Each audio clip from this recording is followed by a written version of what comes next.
That Zen life is whole health, wellness, and healing. That Zen life is definitely recovery. That Zen life es comunidad. That Zen life is self-care. Zen life is support.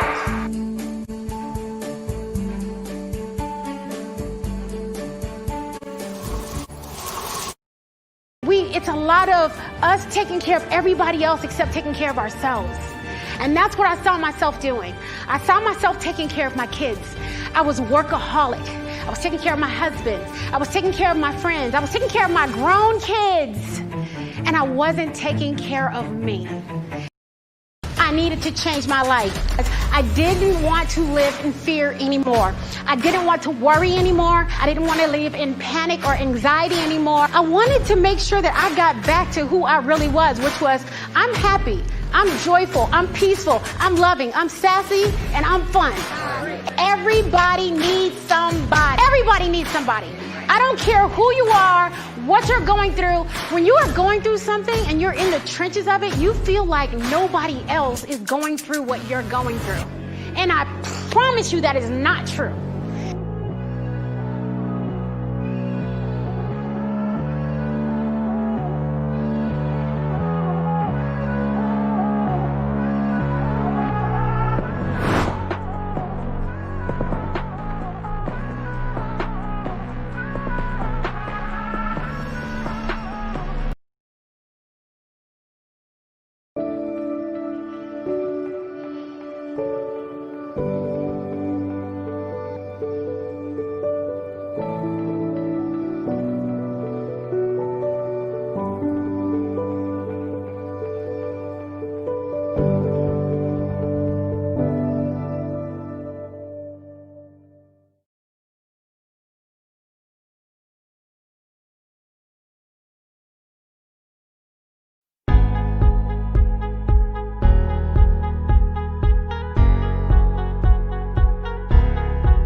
Welcome back, guys. All right, how are you? Good morning. Good morning. Namaste to you. So, how are you feeling this morning? I'm feeling really well. I'm feeling very well. Yeah, how are you?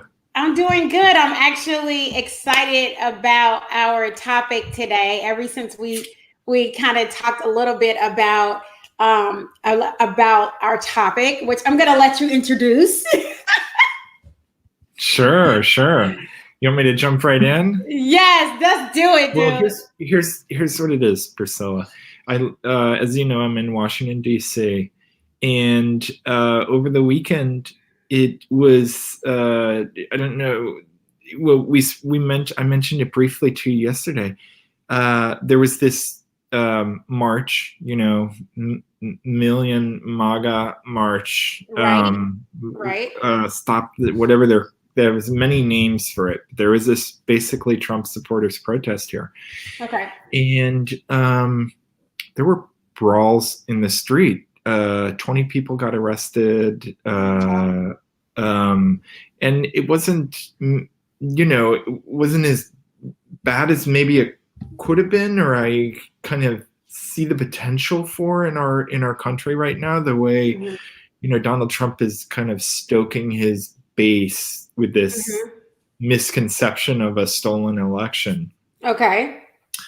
But yeah, it's really got me thinking, like, how can we move forward as a country here with so much division and so much hatred between the two sides? Yes. I think I mentioned this to you before, something I think a lot about. There's a recent poll said that I think so, like somewhere around 60% of Americans see the other side not as just wrong, but actually evil. Wow. Evil. Wow, wow, wow, wow, wow. Didn't know that. Oh yeah, yeah. Mm. Yes, society's falling apart. Yeah, David, it's so true. It's really it's deep. It's really deep. Yeah. It's very systemic. Yeah, well, a few things. One, I did hear about it. And as Yeah. we kind of go into this conversation, I just want to let our audience know that everything that we do here, it's going to circle back to mental health. And if we don't have a conversation about what's going on today, it's sort of like we're kind of burying our heads in the sand. And this conversation is not to move far to the left or far to the right. This is a conversation that we need to have in order to figure out how we're going to kind of come together during a time that, we're so separate. And I think that, with all that's going on, lots of people really do believe that there can't be a conversation. So I have a friend who we have different thought processes with regards to who we thought the president should be. Okay. But Very at the end, delicately put. Right. Right. But the thing about it is that what I found very interesting is that she didn't believe that she and I could have the conversation. She thought that we could have the conversation, but that we would fight to the point where we wouldn't be friends anymore. And It's happened. But the thing about it is that I feel like it shouldn't be happening. And I do understand those who feel like, no, like, at the end of the day, if this person votes for this person, I don't want to have anything to do with them, which I get it. But at the same time, I feel like if we have the conversation with someone, if we actually took the time to say, you know what, I want to sit down with you and explain to you how I feel. And then once I explain to you how I feel and you explain to me how you feel, we can hopefully come to a meeting of the minds. But if we don't come to a meeting of the minds, that's okay too. I still love you, or, I'm still here for you if I need to. Now, I know that that's like a huge step for a lot of people, right, Simon? Yeah. And and sometimes I know that there are people who think, you know what, you're not being realistic. Like, you're just not being realistic. And for somebody who hates you, or somebody who can't stand you, or someone who wants to do these horrible things to you, are you being realistic? So what do you think? Yeah, no, I think that I only think so. I think that you're being realistic because I know you, and I know that you have a huge capacity for empathy and love and respect. And I think that it is a challenging conversation to have, but I think you're right that it is possible, and I think you're right that it's necessary. Yes. Peace and understanding, David. Yeah, David, exactly. With peace and understanding, because at the end of the day, that's, I feel like that's typically what it's going to take, and how do you even get to a place of peace and understanding for somebody who's shouting, they don't like the way you look. They're shouting obscenities, or, cultural obscenities. How do you get to a place of still having some type of peace and understanding for people who hate you? So I actually was watching this documentary of this African American man who he actually was doing a thing on the one of the KKK members. Did you see that? Yeah. And it was mind blowing, because I wish I could remember this African American man's name. I so wish I could remember his name. Oh my gosh. But this man, he literally was going and he went to interview this Ku Klux Klan member. He was a Grand Wizard. And how do you find compassion? How do you find empathy? How do you even come into the same room? Like that right there, that was a foreground for all of us. Now, I'm not saying that every Black person in this world, let me get this clear. I'm not saying every Black person in this world should start knocking on the doors of the Ku Klux Klan for us to come to a place of, healing. I'm not saying that. Yeah. What I'm saying is that we do need to at least put ourselves in a place where if you are in a position with other people that you disagree with, to actually be open enough to have a conversation. And if you feel like that conversation is not going to move in the direction that you think, then you may have to pull all the way back. And then, we might have to start from square one with someone else. I don't know. Disengage. What do you think? Yeah.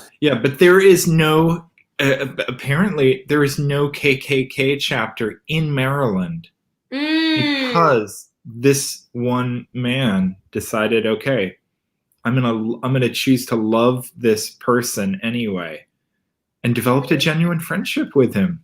Yes. I mean, they literally ended up being friends. David said, I love everyone, but I do unfortunately view some of the people on the other side as a danger to my safety sometimes, but I have to remind myself that it's on me to keep the peace personally. That is a really good point, because at the end of the day, what I think is that it's going to come back to the person. It's going to come back to the person. It doesn't matter who you are. If you're Black, white, brown, yellow, it has no bearing on what you're going to give at the time that you're going through what you're going through. Were you going to say something? No, I just wanted to say, I mean, like I have trouble enough, dealing with my anger at the other side. And probably anxiety too. Like I can only imagine what it's like, to be, to feel the brunt of racism and sexism in our society, and have to manage that, have to manage the feelings of rage and injustice, the anger at the injustice, and how harmful those other viewpoints are. Yeah. And also too, there's a whole lot of anxiety that comes behind it. I was watching this I can't remember. I'm so horrible with names, but I was watching a young man, and he has a show called Uncomfortable Conversations with a Black Man. And what he said was, he was having this conversation with the family, and the family had a little girl, and the little girl asked him, are you afraid of white people? And he said, you know what? I'm not afraid of white people. I'm cautious of white people. And he said, let me explain. He said, I know that I need electricity, and I know that I need water. Okay. But when I go into my bathroom, or when your mom goes into the bathroom, she's very cautious to not have the blow dryer near the sink, because it could cause, harm. You could cause these negative things to happen if you have those two things together.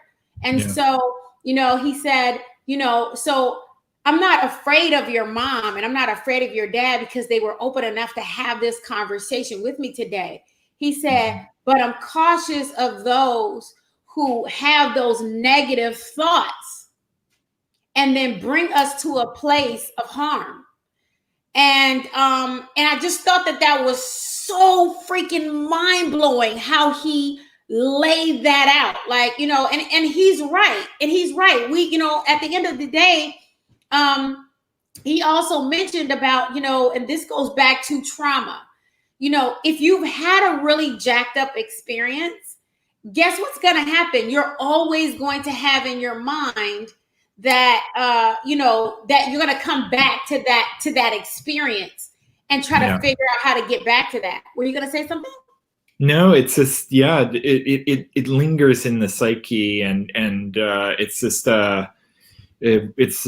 it's part of our biology or chemistry or something. It just becomes deeply embedded. Yes. And I do have a story that I wanted to share that I think that I feel that kind of coincides with what's kind of going on. So, I was leaving the park. I was going to the post office, and I had some papers that I was going to make a copy at the post office. Who knew that the post office doesn't make copies for you anymore? I didn't. So I go across the street to this car lot, and I'm thinking, okay, I'll go in there and ask them if I can just pay them $1 to make, you know, one copy. And so as I come into the space, I see this, you know, guy, and he's pulling up in this brand spanking new Mercedes Benz. I mean, that baby was mean and clean. And and so I get out of my car. He gets out of his car.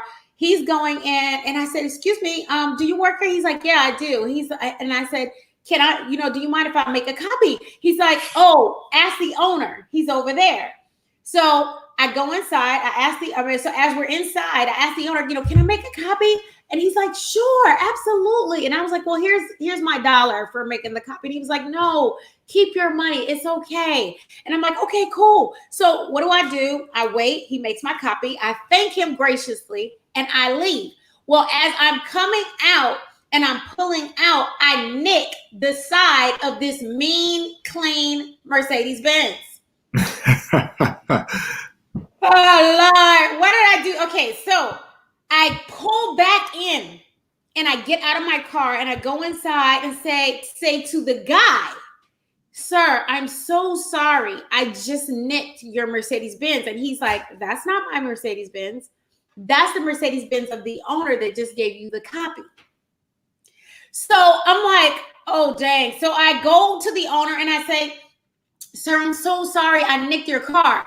Now, this gracious man that was like, "Keep your money. It's okay." This is how he reacted. I'm going to go into my whole acting career right now. Hold on.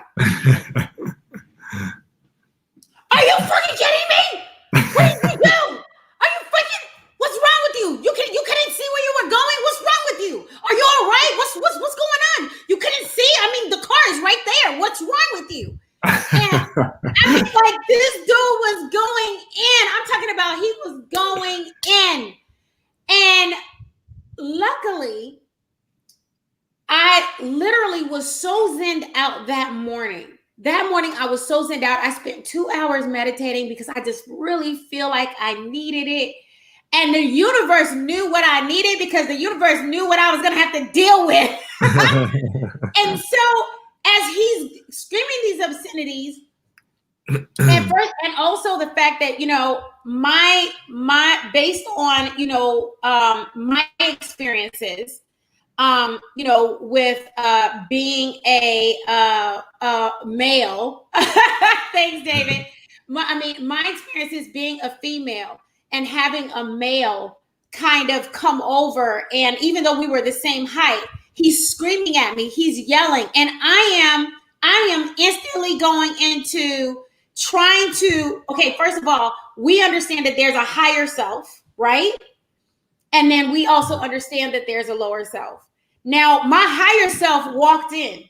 My higher self walked into that place asking for the copy. My higher self was the one saying, "Hey, I'm coming back to explain to you what happened."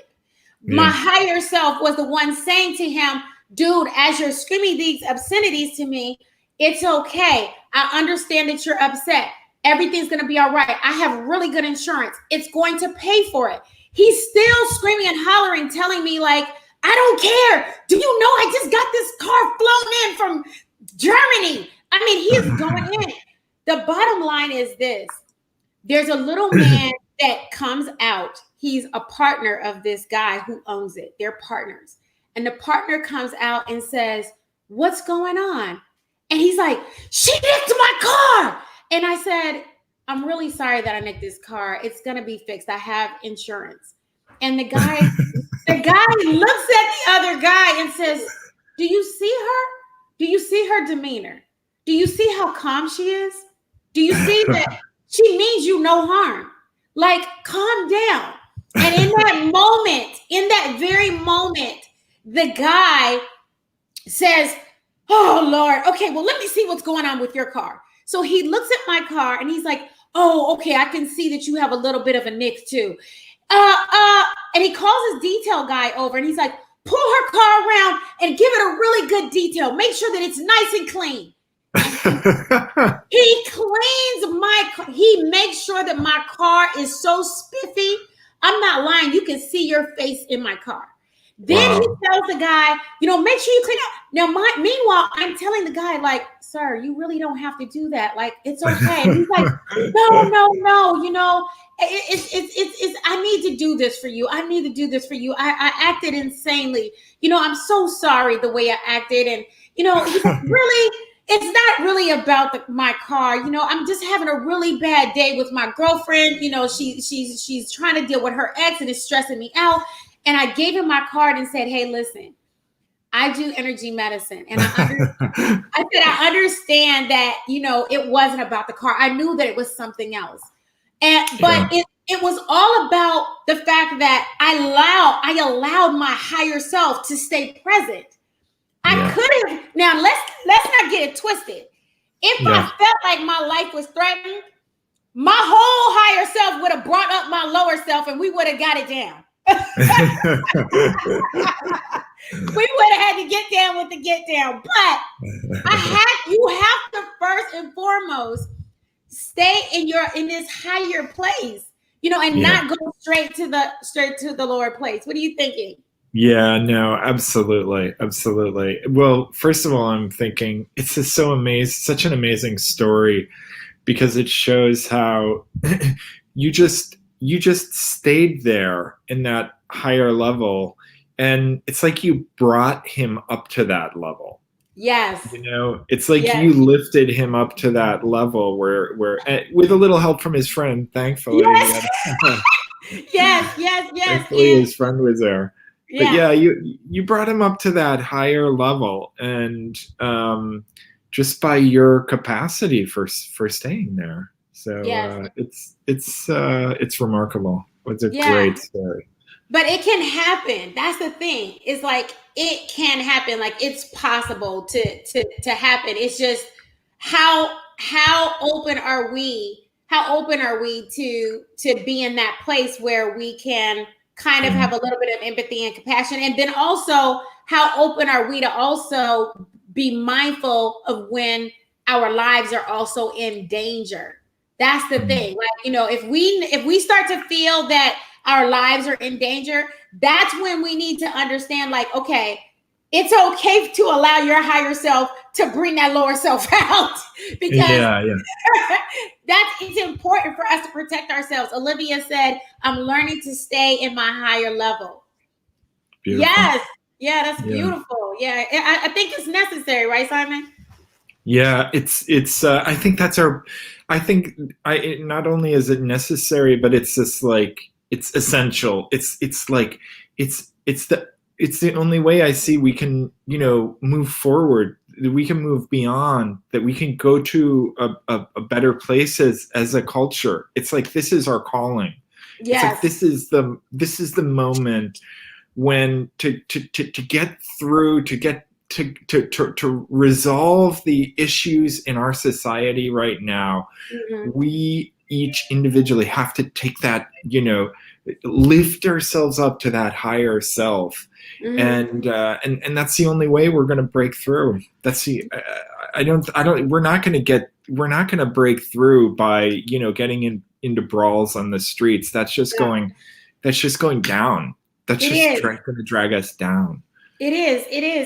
And, I'm all for making sure that we can be in this space of, you know, protecting ourselves, but we can change people's minds about where they think they are. You know what I'm saying? Like a lot of people, I feel like, just like the African American man who went and had the conversation with the Klansman. At the end of the day, you know, he made a decision to interview him and find out. And I'm sure that he had to endorse some things. And I do also understand that we all have to make sure that we're in a space where we can be in that place. You know what I'm saying? Like maybe we're not, maybe some people aren't there yet. You know what I mean? Like they may not be there yet. And because they're not there yet, it might not be ready to move into that conversation. Hey, I'm not always there. Yeah. No, I get triggered. I get my lower self, you know. Exactly. Yeah. You know, it's a journey. Yeah, and we're human. That's the thing, is that we're human. And I'm not zenned out every day. That's for sure. I wish I was. Zenned out every day. But every day I'm not zenned out. And so I do think that, you know, we do have to recognize, you know, where we are. So, go ahead. Yeah, but I wanted. There's a practice that I wanted to share. Is now a good time for me to share this? Like, so this is what we're gonna do. Not the actual meditation, but just the idea of it. Okay.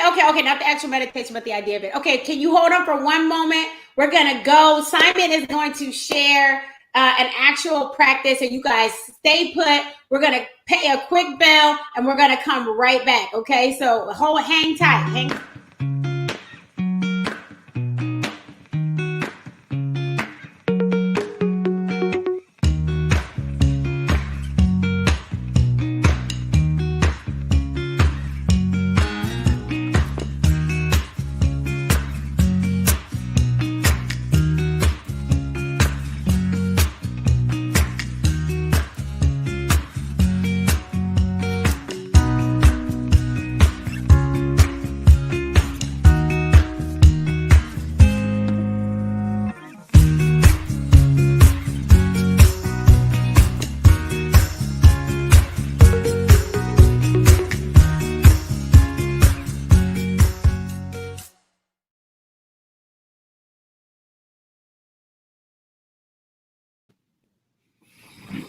Right. Okay, so we're back, and Simon, you're going to share with us. What are you sharing today? Well, there's a really beautiful like reflection or practice that I came across in the work of Paul Selig. Has a collection of books, very spiritual, psychological teaching that he's been presenting, and there's this beautiful practice. First of all, there's a commitment. It starts with this kind of commitment to living from your higher self, to bringing forth your higher self.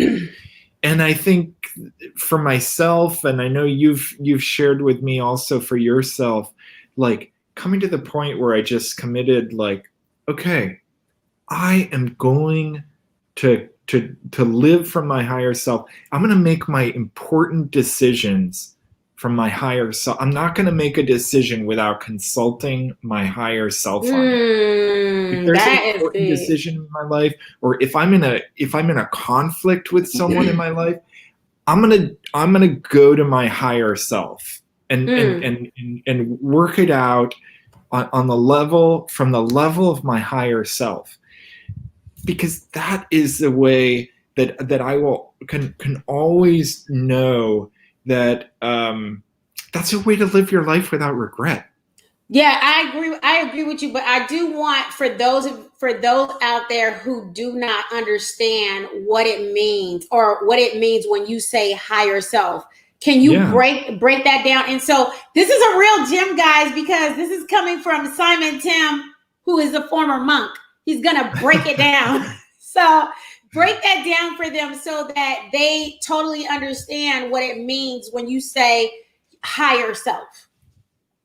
Yeah, there's a lot of different ways to talk about it, but I like to talk about a higher self and a lower self, and it's like we have competing urges or voices within our within our minds, within our heads, driving us in different directions, and it's very easy when we get triggered in some conflict or not even in some conflict, just afraid. When we get afraid somehow about something, it's very easy for us to respond from a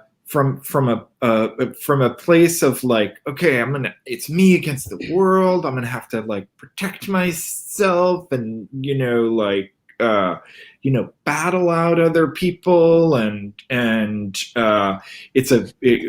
get in this mode, you get locked into power struggles, and this is like a lower self. These are lower impulses that we all have. At the same time, we have these higher impulses, this desire for love, connection, positivity, unity, harmony, and so all of those impulses belong to really the higher self, the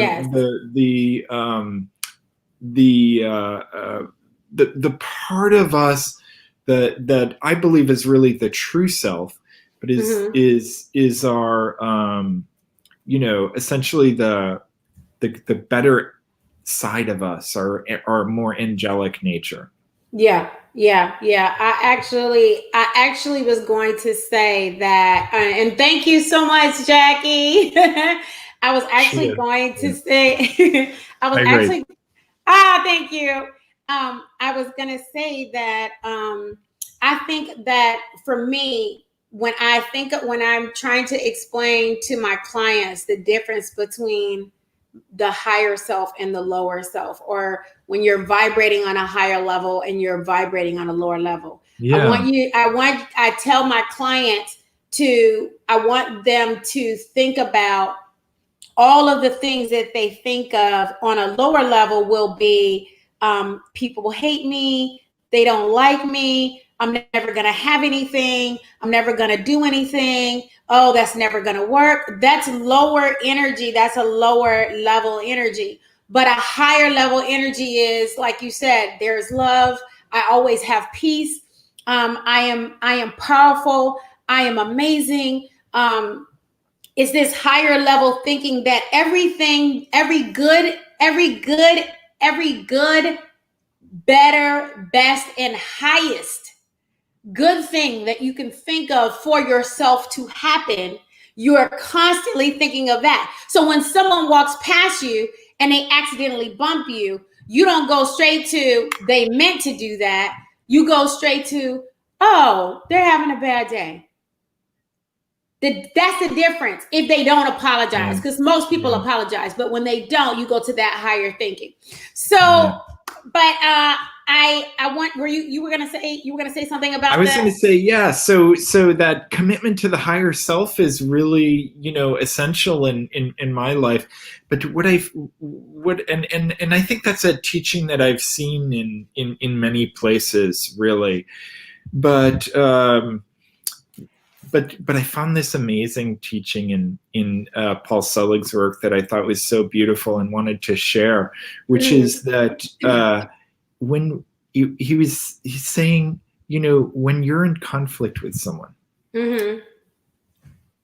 rise up to your higher self, go do get in this space where you commit to in that conflict, like, okay, I commit to relating to you with my higher self.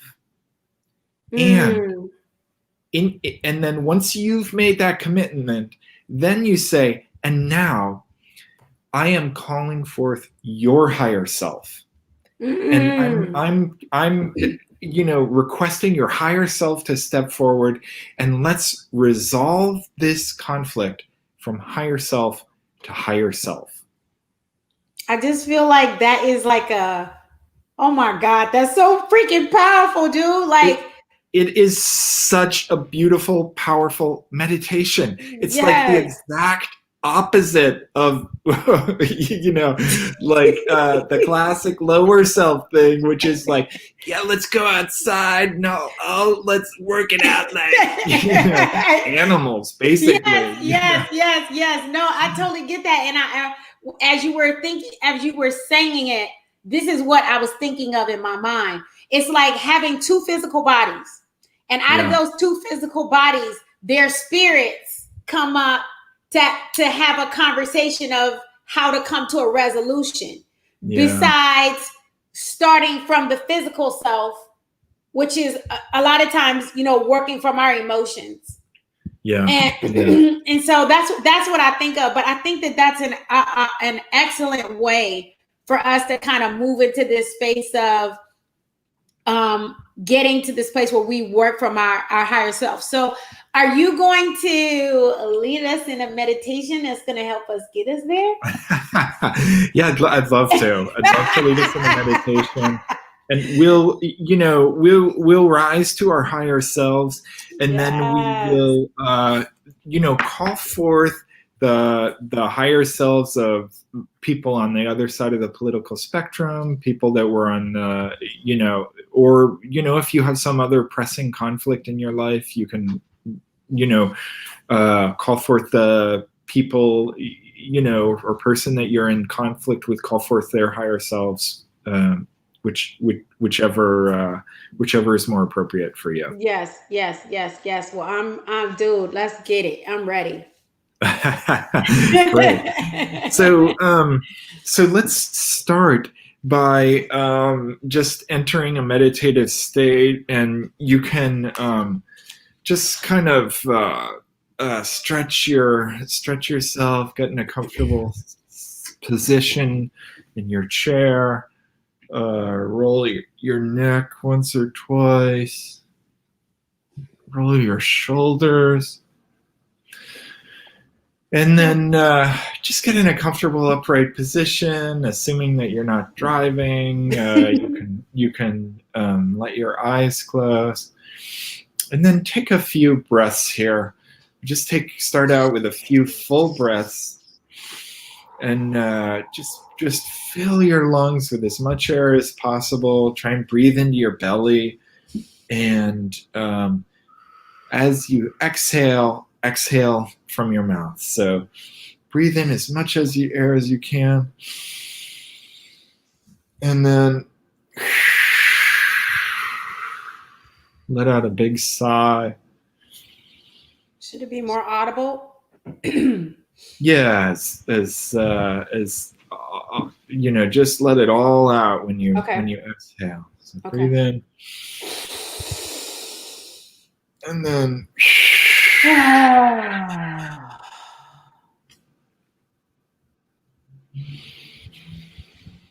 okay, and then allow your breathing just to become normal. And just take a few breaths, focusing on your breath, breathing in, breathing out. If your eyes are not closed yet, allow your eyes to gently close. And in a moment, I'm going to begin to offer prompts. And as I offer prompts, I invite you to repeat the intention within your own mind, and do so in a way where you're really working to say the intention for yourself in a way that you mean it more and more.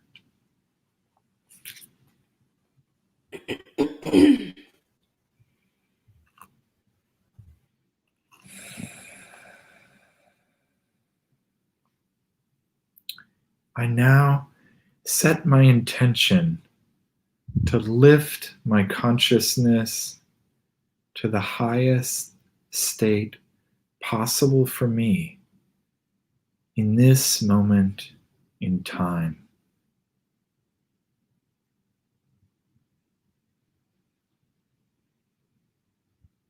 With every inhale, I'm rising my consciousness higher and higher.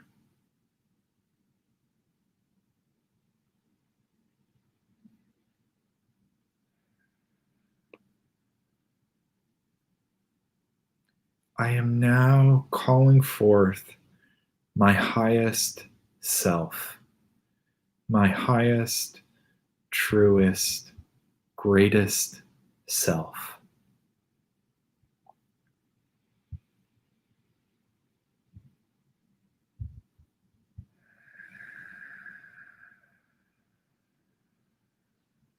I am now summoning my will to manifest my highest, truest self in this moment in time.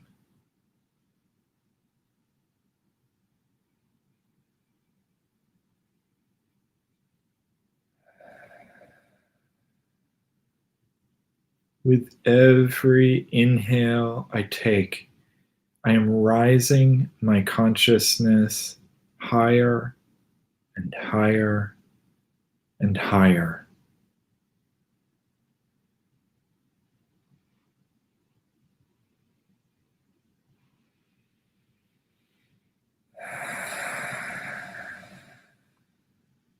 With every fiber of my conscious being, I am lifting myself higher and higher, pulling myself up to the greatest degree of awakening, the highest level of consciousness I'm capable of manifesting in this moment in time.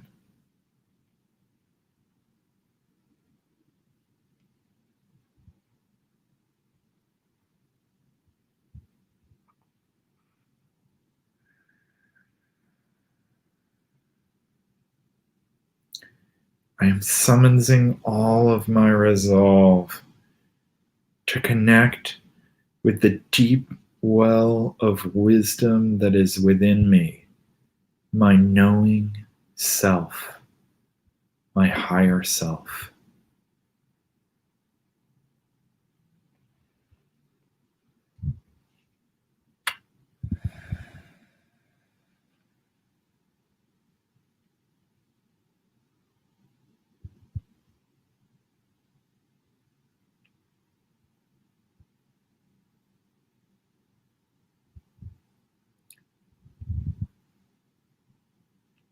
And now, from this position, whatever point that I've attained in this moment in time, I'm shifting my focus outward, and I'm envisioning those that are in my life, those that are in our society who have a difference of opinion, who are in conflict with me, either just theoretically in terms of their political position, who are opposing me in some way, shape, or form. And I'm committing to resolve this conflict from the position of my highest self, from this position here, my true knowing self, my highest self. I am committing to all of you to relate to you from my highest self. Despite your opposition, despite your antagonism, despite the fact that you may come towards me, see me as an enemy, I am committing to relate to you from my higher self.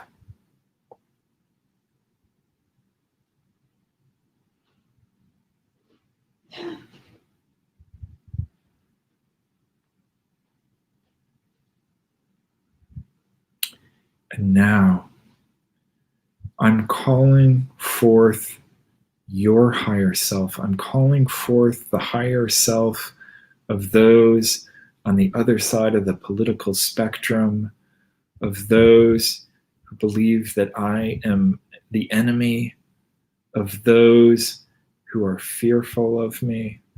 I'm calling forth your higher self. And I am requesting that we resolve this profound conflict in our society from higher self to higher self.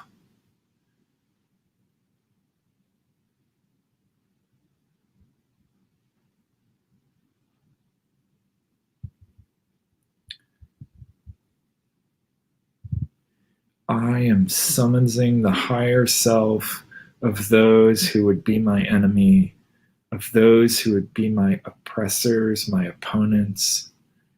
I am summoning their higher self, that we resolve this conflict from higher self to higher self.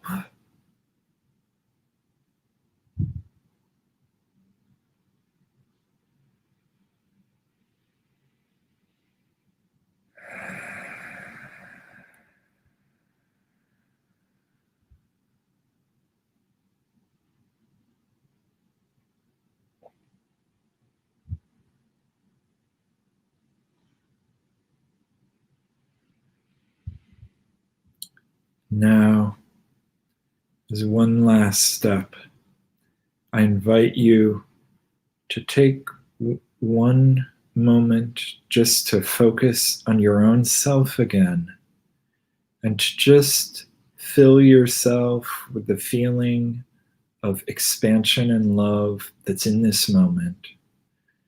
And just take a moment here to allow yourself to be at whatever moment you've arisen to in this moment, to feel the expansion and the love that's within your heart.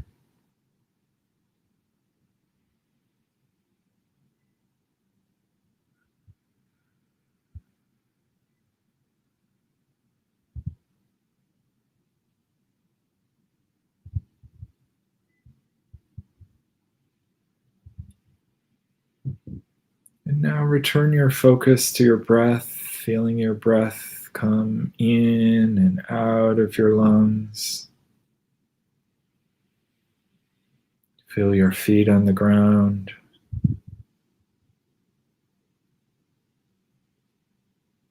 And when you're ready, you can slowly open your eyes.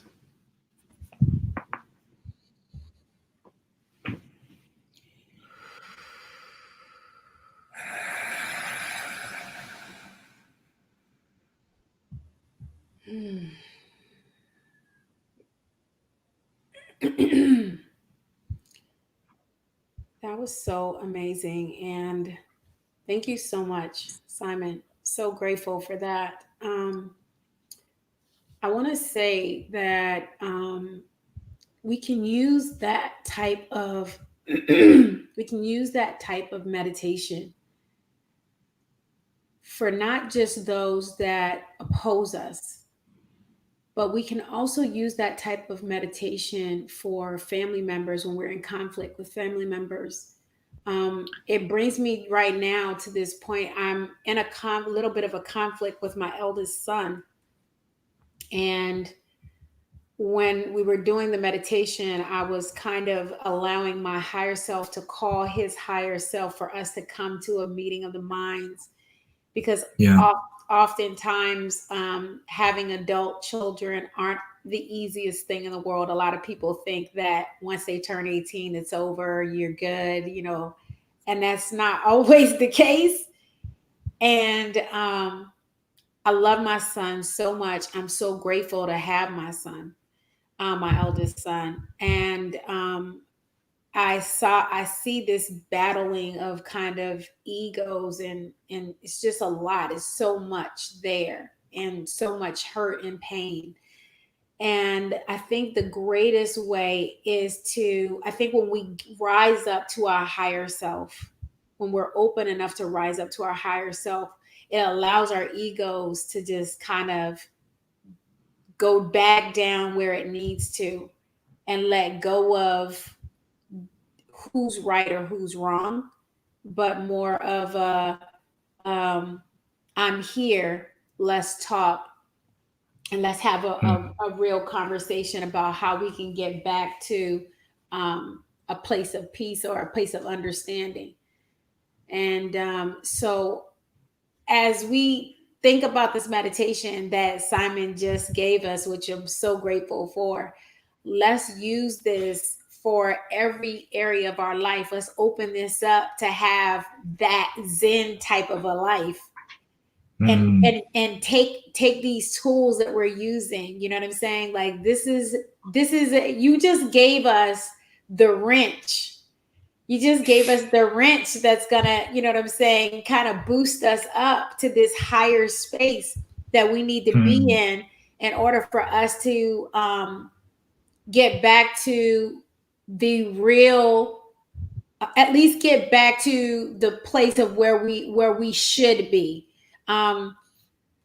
In the show that I was speaking of earlier, I was telling you about how, you know, they were having this uncomfortable conversation.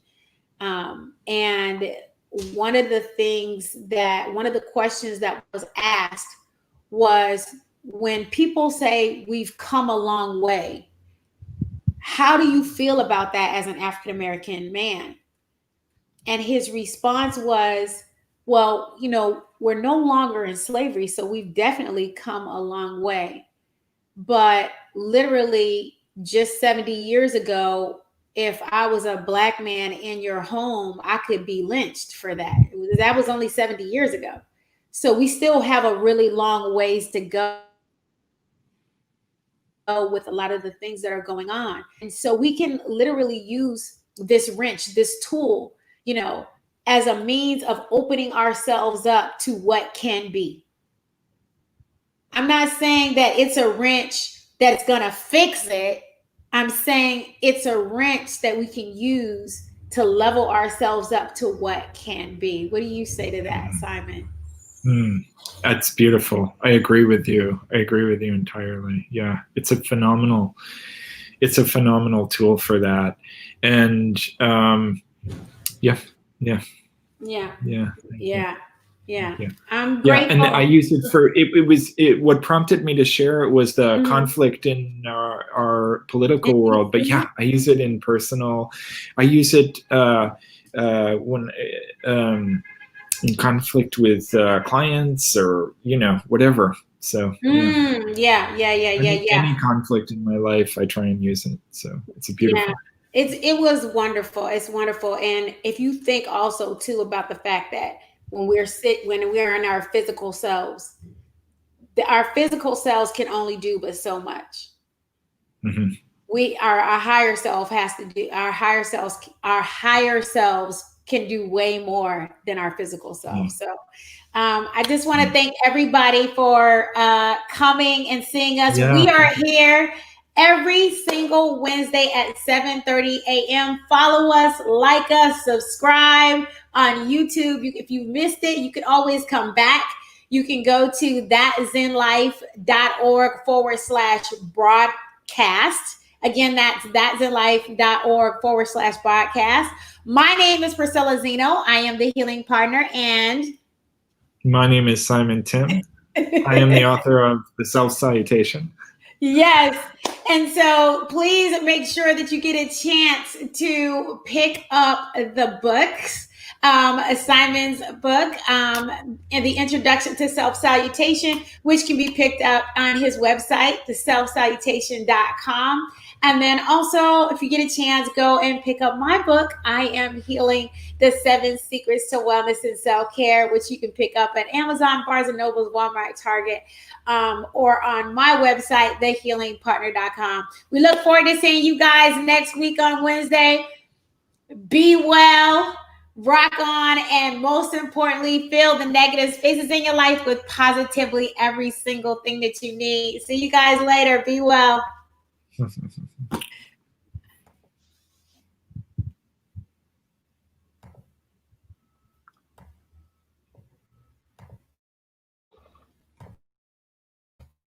That Zen life is whole health, wellness, and healing.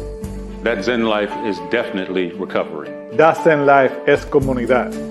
That Zen life is self-care. Zen life is support.